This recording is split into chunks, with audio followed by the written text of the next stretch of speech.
नमस्कार, सुरेखाच फूडमध्ये तुमचे स्वागत आहे। आज आपण समर स्पेशल थंडगार अशी मलाईदार रसमलाई कशी करायची ते बघणार आहोत। अगदी सोपी पद्धत आहे।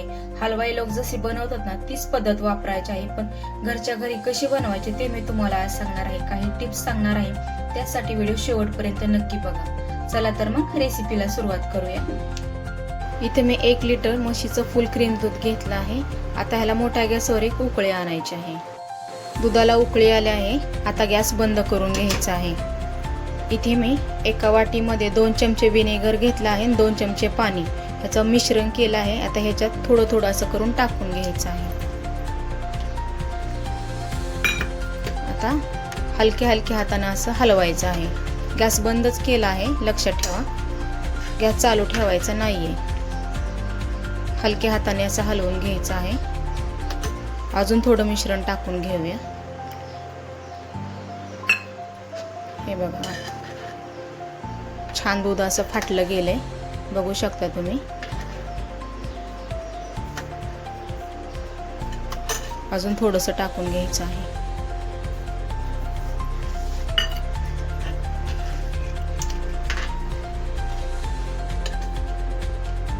इथे छेना छान असा तयार झालाय, तुम्ही बघू शकता। इथे पाणी वेगळं झालं आहे। हे बघा, हिरवं पाणी तयार झालंय। आता आपण ह्याला गाळून घेऊया। गाळण्यासाठी मी एक सुती रुमाल घेतला आहे स्वच्छ, आणि त्याच्या खाली एक पातेलं ठेवलं आहे। पुरण वाटायची चाळणी आहे। आता आपण ह्याला गाळून घेऊया।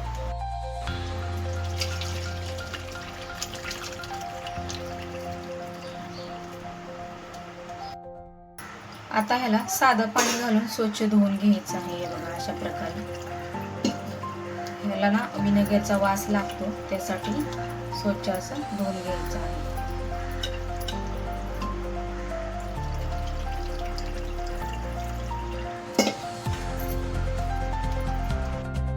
स्वच्छ धुतलं गेलंय। आता आपण ह्याला छान असं निथळून घेऊया।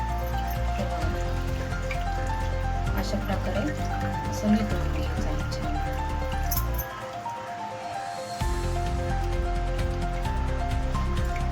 छान व्यवस्थित निथळून घ्यायचं आहे। पाण्याचा अंश याच्यामध्ये राहू द्यायचा।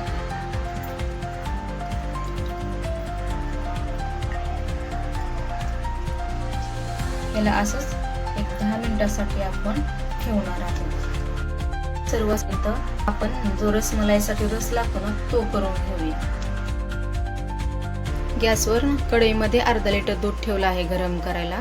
कच्चे दूध आहेत त्याला अगोदर गरम करून घेऊया। दुधाला उकळी आली आहे, त्याच्यात आता साखर टाकून घेऊया। इथे मी अर्धी वाटी साखर घेतली आहे। वजनी प्रमाण म्हणाल तर 100 ग्रॅम एवढी साखर आहे।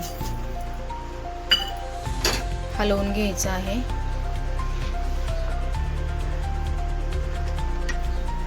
त्याच्यातच मी 7 ते 8 केशर काड्या टाकून घेणार आहे। मिक्स करून घेऊया आणि ह्याला अजून एकदा उकळून घेऊया। केशरामुळे दुधाला छान असा रंग येतो आणि स्वादही चांगला येतो। इथे मी काही पिस्त्याचे काप घेतले आहेत, तेही टाकून घेते। याला मिक्स करून घ्यायचं आहे आणि ह्याला असं साई मोडत आपल्याला 10 मिनिटे असं शिजवून घ्यायचं आहे। साखरेमुळे दूध अजून पातळ होतं, तर साखरेचं पाणी आट्यापर्यंत आपल्याला याला उकळून घ्यायचं आहे व्यवस्थित।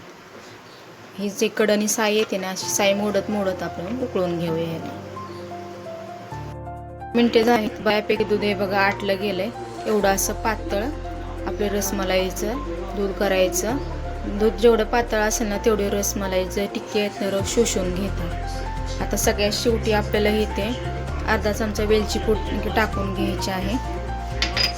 मिक्स करून घेऊया। ह्याला 1 मिनिटभर शिजवून वेलची पूड चांगली मिक्स झाली आहे। आता गॅस बंद करून घ्यायचा आहे। ह्याला असंच थंड करून घेऊया। इथे आपलं छान असं पनीर तयार झालं आहे। पूर्ण पाणी निथळून घेतलं आहे, तुम्ही बघू शकता। आता एक मी इथे परात घेतली आहे, त्याच्यात पनीर टाकून घेते। फोडून घ्यायचं आहे। छान असं मऊ लुसलुशीत इथं पनीर तयार झालं आहे आपलं। आता आपल्याला या तळहाताच्या साहाय्याने त्याला छान असं मॅश करत मळून घ्यायचं आहे। थोडासा भाग बाजूला करते पनीरचा, थोडंसं हातात घेऊन मळून घेऊया। हे बघा, असं मॅश करत चांगलं मळून घ्यायचं आहे। रवाळ असतं खूप, तर मऊ असं लुसलुशीत मळून घ्यायचं. जर हाताला जर तुम्हाला असं ओलावा वाटत असेल ना तर त्याच्यामध्ये 1 चमचा मैदा ॲड करू शकता, म्हणजे छान असं बाइंडिंग येतं पिठाला. बघू शकता तुम्ही छान असं इथं मी थोडासा भाग पनीरचा मळून घेतला आहे. आता याला बाजूला ठेवते. उरलेलं जे पनीर आहे ना अशाच प्रकारे छान मळून घेते. जवळपास मला इथे 3 ते 4 मिनटं झाले आहेत. 3 ते 4 मिनटं चांगलं असं मळून घेतलं ना व्यवस्थित असा आपल्या इथं गोळा तयार झाला आहे. तुम्ही बघू शकता छान असं पनीरला असं वरती ना तूप सुटलं आहे पनीरचं. तुम्ही हातालाही बघू शकता माझ्या असं तूप तूप दिसतंय. आता आपण असे ना छोटे छोटे असे गोळे करून घेऊया. त्यातला एक गोळा काढून घेते. हातावर घ्यायचा, असा गोल गोल फिरवायचा. तुम्ही बघू शकता छान असा गोल गोल फिरवायचा आणि थोडासा असा चपटा करून घ्यायचा, जसा टिक्की बनवतो ना आपण त्या प्रकारे. थोडीशी माझी चिर गेली आहे कडाला, कारण मी ह्याच्यामध्ये मैद्याचा वापर केलेला नाही. तुम्ही करू शकता. आता दुसराही असा पनीरचा गोळा घेतला आहे. तशाच प्रकारची टिक्की करून घ्यावी. अशाच प्रकारे आपण सर्व टिक्क्या बनवून घेतल्या आहेत. तुम्ही बघू शकता असे मीडियम साईजच्या बनवायच्या, जास्त मोठ्या करायच्या नाहीत, कारण साखरेच्या पाकामध्ये गेले ना ते डबल होतात, म्हणजे फुलतात. आता इथे गॅसवर एक पॅन ठेवला आहे. पसरट पॅन ठेवायचा. आपल्याला साखरेचा पाक बनवून घ्यायचा आहे. असा पसरट ठेवल्यामुळे छान अशा टिक्क्या शिजल्या जातात. इथे मी 200 ग्रॅम एवढी साखर घेतली आहे. वाटीच्या मापाने म्हणलं तर 1 वाटी साखर आहे. त्याच्यामध्ये 4 वाट्या मी पाणी टाकून घेते आहे. पाणी भरपूर टाकायचं आहे, कारण उकळल्यानंतर परत पाक कमी होतो. आता गॅस मोठाच ठेवला आहे. साखर सर्व विरघळून घ्यायची आहे. सतत हलवत विरघळून घेऊया, म्हणजे लवकर विरघळली जाते. आता बघू शकता तुम्ही छान असं पाकाला उकळी आली आहे. एकदम सैलसर असा पाक करून घ्यायचा आहे, अजिबात घट्ट करायचा नाही. आता या सर्व टिक्क्या आपण टाकून घेणार आहोत. लक्षात ठेवा गॅस मी मोठाच ठेवला आहे, कमी करायचा नाही. जर कमी केला तर टिक्क्या त्या पाकामध्ये विरघळू शकतात. सर्व टिक्क्या टाकून घेतल्या आहेत. तुम्ही बघू शकता. त्याला असं झाकण न ठेवता एक उकळी आणून घ्यायची आहे. 1 मिनिटभर ते असं शिजवून घ्यायचं आहे. तुम्ही बघू शकता त्याचा आकार थोडासा मोठा झाला आहे. आता याच्यावर झाकण ठेवून आपण एक 6 मिनिटे याला असं शिजवून घेऊया. 6 मिनिटे झाली आहेत. झाकण उघडून बघूया. बघू शकता तुम्ही छान अशा आपल्या टिक्क्या टम्म अशा फुगल्या गेल्या आहेत. गॅस मोठाच ठेवला आहे. सर्व ही प्रक्रिया आपण मोठ्या गॅसवर करायची आहे. एका चमच्याच्या साहाय्याने त्याला पलटून घेऊया. दोन्ही बाजू छान शिजण्यासाठी पलटून घ्यायचं आहे. अलगद असं पलटून घ्यायचं. खूप नाजूक असा तुटल्या जातात लगेच. आता परत आपण ह्याला झाकून ठेवायचं आहे 5 मिनिटासाठी. 5 मिनिटे झाले आहे. बघू शकता तुम्ही पाकही बराचसा कमी झाला आहे. छान असा इथे आपले पनीरच्या टिक्के शिजले आहेत. आता गॅस बंद करून घ्यायचा आहे. 2 मिनिटं असं ठेवून द्यायचं आहे. इथे मी पनीरच्या टिक्क्या खाली घेतल्या आहेत आणि एका ताटामध्ये बर्फाचं पाणी घेतलं आहे थंडगार. हे करणं महत्त्वाचं आहे खरं. तर इथे काय करायचं, या पनीरच्या टिक्क्या आहेत ना सर्व या बर्फाच्या पाण्यामध्ये टाकून घ्यायच्या आहेत. त्यामुळे ना ज्या पनीरच्या टिक्क्याची कुकिंग प्रोसेस आहे ना ती थांबते. आता हे खूप नाजूक आहेत. बर्फाच्या पाण्यामध्ये टाकल्याने ते छान अशा आकार धरतात, म्हणजे तुटणार नाही. तुम्ही बघू शकता सर्व अशा मी टिक्क्या टाकून घेतल्या आहेत. टिक्क्या छान अशा थंड झाल्या आहेत. बघू शकता अशा दाबल्या तर त्यातून भरपूर असं पाणी पडतंय, म्हणजे टिक्क्याने छान असं पाणी शोषून घेतलं आहे, म्हणजे आतपर्यंत छान असे लुसलुशीत झाले आहेत. आता हा साखरेचा पाक उरलेला त्याचं काय करायचं असा प्रश्न पडतो. तर आपण त्याचा सरबत करू शकतो किंवा चहामध्येही वापरू शकतो. तर सरबत करण्यासाठी अर्धा ग्लास साखरेचा पाक घ्यायचा. त्यात थंडगार पाणी टाकायचं. थोडंसं साधं मीठ, थोडंसं काळं मीठ आणि भिजवलेला सब्जा असेल ना तर टाकून घ्यायचा. थंडगार असं सरबत करून घ्यायचा. छान लागतो पिण्यासाठी. नाहीतर तुम्ही चहामध्येही वापरू शकता.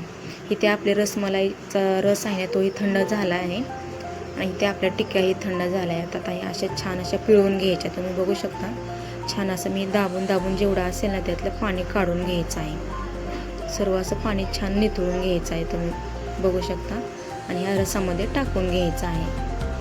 छान असं दाबून जेवढं निघेल तेवढं पाणी आपल्याला इथे काढायचं आहे. जेवढं पाणी काढेल तेवढं टिक्के छान असं रस शोषून घेतात. सर्व असा रस त्यातलं पाणी काढून घ्यायचं आहे. हे बघा, असं दाबलं तर टिक्की छान अशी परत आकार त्याचा पूर्वीचा आकार धरते. म्हणजे छान असं आपली इथे टिक्की तयार झाली आहे.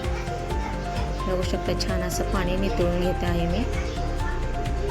छान असं मऊ लुसलुशीत झाले आहेत, अजिबात तुटत नाही आहे. त्याच्या अर्थ आपल्या इथे परफेक्ट अशा रसमलाईच्या टिक्क्या तयार झाल्या आहेत. इथे आपल्या टिक्क्या सर्व मी एका बाउलमध्ये काढून घेतल्या आहे. आता घाई न करता फ्रीजमध्ये ठेवायची घाई नाही करायची, तर 1 तास आपल्याला असंच रूम टेम्परेचरवर ठेवायचं आहे. म्हणजे टिक्की असं छान रस शोषून घेतात आणि 1 तास झाल्यानंतर परत फ्रीजमध्ये ठेवायचं. आता इथे आपले 2 तास कंप्लीट झाले आहेत. बघा, रसमलाईमध्ये छान अशा रस शोषून घेतलेल्या टिक्क्या छान असं तुम्हाला बघू शकता तुम्ही. रस असा खूप कमी दिसतोय. हे बघा, असं मी दाबलं तर छान असं त्यातून रस पडला जातोय, तुम्ही बघू शकता. दुसरेही काढून दाखवते तुम्हाला.